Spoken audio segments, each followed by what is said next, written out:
Hello, my brother. Na obra A Vida é Sonho, de Pedro Calderón Labarca, nós temos a história do príncipe Segismundo. O príncipe Segismundo recebeu ainda na infância uma profecia de que ele traria grandes prejuízos ao reino, e por causa disso o pai mandou trancafiá-lo numa torre a juventude inteira.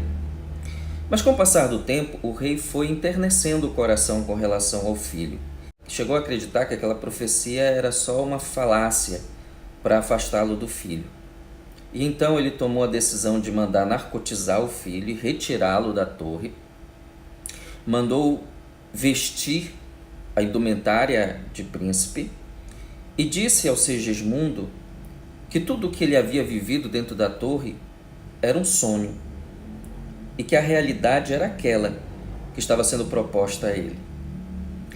Infelizmente, Segismundo já não conseguia mais distinguir o que era realidade do que era sonho, ou do que era irreal.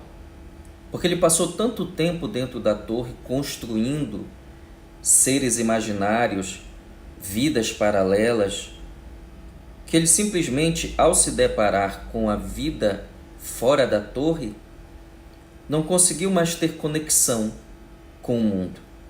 Porque ele havia criado um lugar à parte.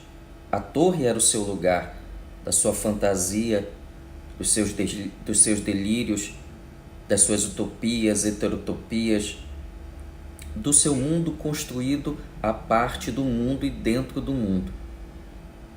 Essa história do Segismundo, ela é muito interessante para nós compreendermos o que se constrói na nossa mente quando nós nos desconectamos de certo modo e em certa medida da realidade. E é muito boa para ilustrar, e aqui eu vou abrir um parêntese para deixar claro que essa é a minha visão sobre o tema. Existem muitas outras e eu respeito todas elas, mas aqui no canal Literatura na Veia eu estou sempre me propondo a trazer estas visões e percepções e leituras da realidade e dos fatos contemporâneos. Então, eu compreendo essa desconexão desses dois jovens que cometeram essa barbárie em Suzano como uma desconexão da realidade e do mundo. Eu sei que existem pessoas que estão demonizando videogames porque os jovens, quando entraram na escola, levaram besta, levaram machado, levaram objetos que são muito peculiares de alguns jogos violentos. Mas a questão não é demonizar videogames, porque nós sabemos muito bem que existem milhares de pessoas que jogam videogames violentos ou qualquer outro tipo de videogame e não cometem barbáries. Então eu não posso traçar uma conexão de modo que o fato de gostar de certos jogos fosse suficiente para justificar a atitude dos dois jovens. É lógico que não. Mas eu compreendo que esse videogame faz parte desses elementos de desconexão com o mundo que tem afetado alguns jovens. Dentro desses elementos ou desses mecanismos eu também vou encontrar redes virtuais, sites de relacionamento, videogames, filmes, séries, tudo que de certo modo, se você não tiver uma justa medida, de modo que você não se desconecte da realidade, podem fazer com que você crie um mundo à parte do mundo, assim como Segismundo criou o mundo da torre. Um mundo só seu, um lugar só seu. E aí entra a minha preocupação. Porque quando você vê jovens construindo lugares virtuais, seja videogame, seja site de relacionamento, quando você vê esses jovens criando avatares para se desconectar do seu lugar, e aqui lugar tem o sentido de um espaço de afetividade, você começa a perceber que existem áreas emocionais que precisam ser trabalhadas neste jovem. Porque toda vez que você cria espaços, lugares paralelos, mesmo que sejam os virtuais, significa que os lugares físicos, os reais, os lugares fora da torre estão insuportáveis. Ou você não está se adequando a eles, ou eles não estão se adequando, ou não estão abrangendo você, ou não estão acolhendo esta pessoa. Então a pessoa passa a construir lugares imaginários ou lugares afetivos fora do seu espaço físico na tentativa de se sentir em algum lugar, mesmo que esse lugar seja o lugar da torre, o lugar do irreal, o lugar da construção própria de um mundo que não existe. A questão não é videogame, a questão não é a influência de temáticas violentas ou não, de filmes ou de séries ou do que quer que seja. A questão é nós começarmos a nos perguntar por que alguns jovens estão criando esses lugares. Aí as razões são inúmeras. Aí passa por um desabrigo da família, desabrigo afetivo.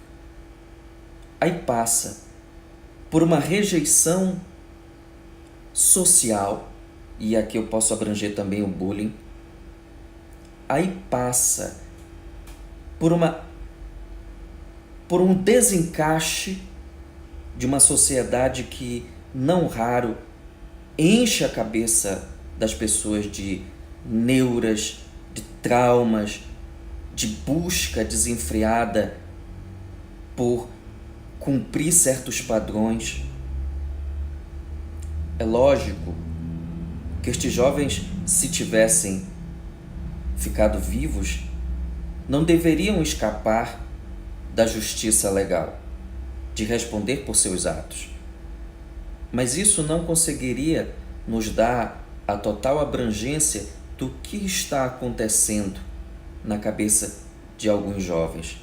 Porque não é apenas aquele que pega uma arma e vai para uma escola e atira em todo mundo. Existem aqueles que não matam os outros, mas acabam entrando num processo autodestrutivo de um suicídio emocional, mesmo que ele não chegue a via de fato contra si, mas ele acaba morrendo emocionalmente, acaba morrendo socialmente. Tudo isso que aconteceu e que é muito triste, e que eu deixo aqui a minha solidariedade às famílias que perderam seus filhos, aos profissionais da educação que tiveram sua vida interrompida, à cidade de Suzano, a todos nós que nos sensibilizamos com isso, eu deixo meus sinceros sentimentos de tristeza, de empatia, de me colocar no lugar, de tentar compreender, e sei que para nós termos uma resposta a longo prazo, nós precisamos começar a discutir esse processo de fuga da realidade. No final da peça do Segismundo, no final da história, o Segismundo conclui com uma frase que é a seguinte: sonho é sonho, que é um contraponto ao título da peça, A Vida é Sonho. Segismundo é bem claro, sonho é sonho. Vida virtual não é a minha vida física e não tem como me preencher completamente. E também não pode servir de fuga. Ela precisa ser um complemento do meu ser, das minhas idiosincrasias, daquilo que sou no mundo. Uma extensão, um reflexo, e não uma vida paralela, onde eu me refugio para fugir da insuportabilidade da minha vida, ou do que eu penso que é a minha vida. As pessoas estão precisando de ajuda e nós nem sempre compreendemos isso. As pessoas estão cada vez mais precisando de contatos que sejam mais duradouros e que não possam ser descontatados apenas quando eu desligo a tela do computador. De amizades, de laços familiares que não terminem quando eu desplugo a minha afetividade das redes virtuais. Pessoas que precisam entender ou precisam ser abraçadas pelo outro.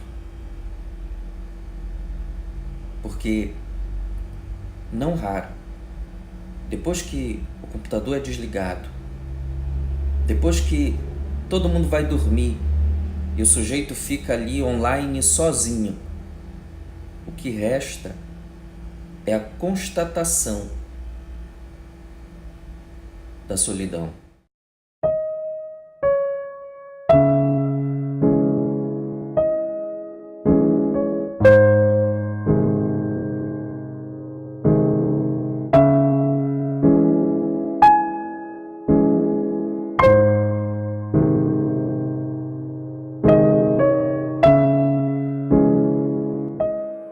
O maior pintor do mundo está pintando a minha história.